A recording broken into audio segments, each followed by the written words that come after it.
Mahigit 1,000 pulis mula sa Police Regional Office Calabarzon ang na-deploy ngayong araw bilang bahagi ng seguridad para sa State of the Nation Address ni Pangulong Ferdinand Marcos Jr. sa Batasang Pambansa.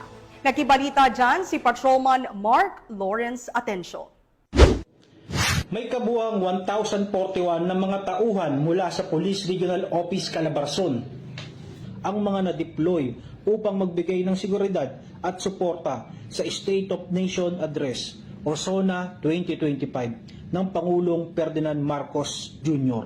ngayong umaga, Lunes, Hulyo 28, taong kasalukuyan. Ang mga personnel na pinadala ay mula sa iba't ibang municipality at city police stations sa rehiyon, kabilang ang Regional Mobile Force Battalion 4A at dumaan sa isang briefing at koordinasyon upang matiyak ang maayos at ligtas na deployment. Ang pangunahing layunin ay tiyaking mapayapa at ligtas ang pagdarausan ng SONA.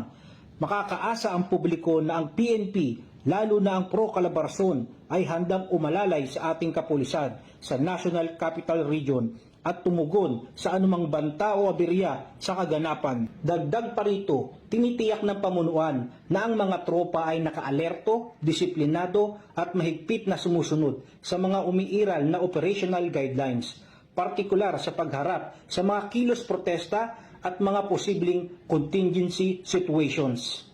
Mula dito sa Calabarzon, ako ang inyong Police News Network Correspondent, Patrolman Mark Lawrence Atencio. Alagad ng batas, tagataguyod ng balitang pulis.